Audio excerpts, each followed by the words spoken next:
Chapitre 5. La chambre 14. Si vous découvrez cette chaîne pour la première fois, abonnez-vous. Nouveaux épisodes chaque mercredi. La visite de service commençait à 8 heures précises, chaque mardi et chaque jeudi, dans le couloir du 3e étage du service de médecine interne. Le professeur Larcher arrivait toujours le premier, ou plutôt, il arrivait toujours à l'heure exacte, ce qui revenait au même puisque les étudiants en stage étaient là depuis 7h45. Il avait la soixantaine sèche, les cheveux blancs coupés courts et une façon de marcher dans le couloir qui faisait légèrement reculer les gens sur son passage. Pas par peur exactement, mais par réflexe, comme on s'écarte devant quelque chose qui sait où il va. La visite fonctionnait toujours de la même façon. Le groupe entrait dans chaque chambre à la suite du professeur. Il s'arrêtait au pied du lit, lisait le dossier, puis se retournait vers l'un des étudiants et posait une question. Une seule, précise, chirurgicale. La réponse était juste ou elle ne l'était pas. Il n'y avait pas de nuance. Sandrine avait passé les 3 premières semaines à préparer chaque visite comme on prépare un examen. Elle était rarement interrogée. Quand elle l'était, elle répondait correctement, les yeux sur le dossier, la voix à peine audible. Le professeur Larcher ne l'avait pas encore regardée vraiment. Ce mardi-là, il la regarda. La chambre 14 abritait Monsieur Ferrière, hospitalisé pour une décompensation cardiaque. Le professeur prit le dossier, le parcourut, le reposa. Son regard s'arrêta sur Sandrine, pas par hasard. Il avait une façon de sentir ceux qui avaient peur et de choisir précisément là où ça ferait le plus d'effet. « Mademoiselle », Sandrine se redressa imperceptiblement. Monsieur Ferrière présente une élévation des BNP à 1800 picogrammes par millilitre. Quelles en sont les implications thérapeutiques immédiates et pourquoi ce chiffre seul ne suffit pas à orienter la décision? Il y eut un silence. Sandrine savait ce qu'étaient les BNP. Elle savait tout ça, elle l'avait lu, répété, su la veille encore. Mais dans ce couloir, sous ce regard, les mots étaient là quelque part, et le chemin pour les atteindre était coupé. Comme si la peur avait tiré un rideau entre ce qu'elle savait et ce qu'elle pouvait dire. Elle ouvrit la bouche, rien ne sortit.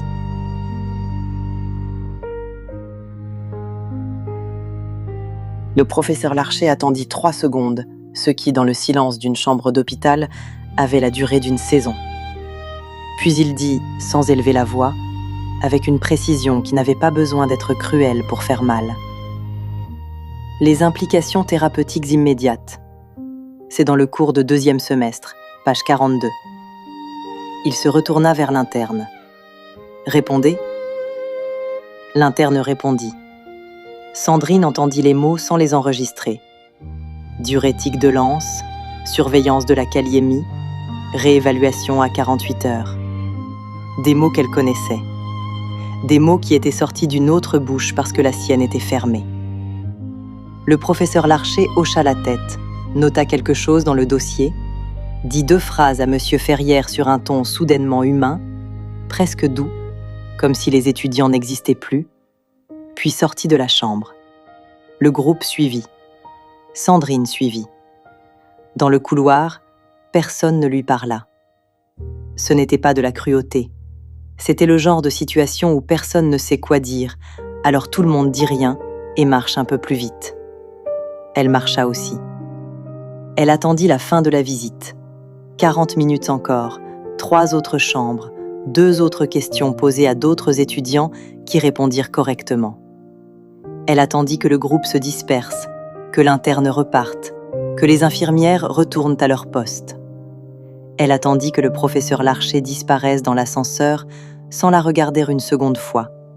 Et cette indifférence était, d'une certaine façon, pire que tout le reste. Puis elle entra dans les toilettes du couloir, la 2e porte à gauche, celle dont le verrou était un peu raide.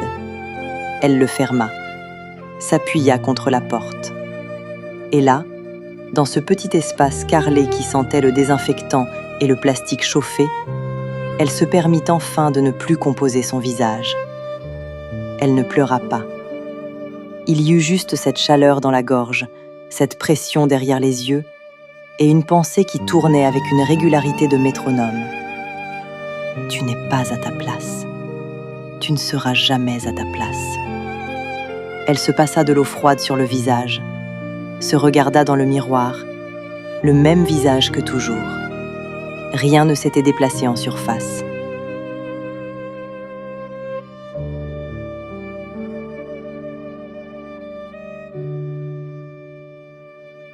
Ce soir-là, elle n'appela pas sa mère. Elle n'appela pas Émilie non plus. Elle rentra rue Championnet, monta les 3 étages, posa son sac sur le lit. La lampe du voisin était éteinte pour une fois.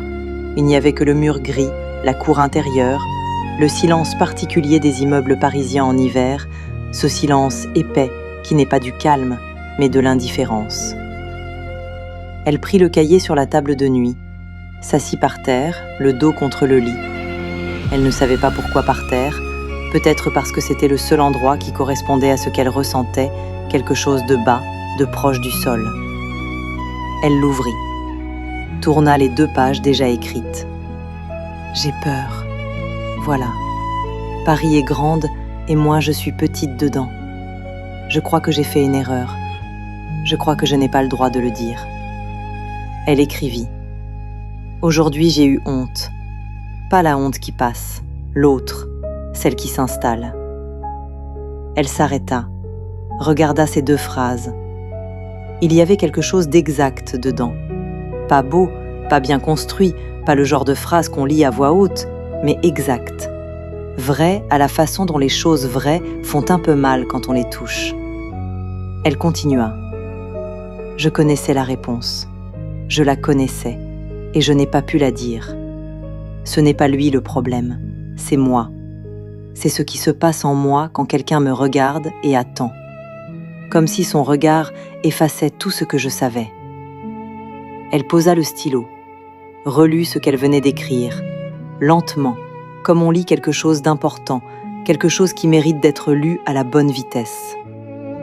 Puis elle referma le cahier, le posa sur le sol à côté d'elle, resta là, par terre, le dos contre le lit, dans le silence de la cour. Elle pensa à sa mère dans la cuisine d'Orléans, à son père dans l'atelier, à Émilie qui faisait ses éclairs au café dans une école de pâtisserie de la banlieue sud.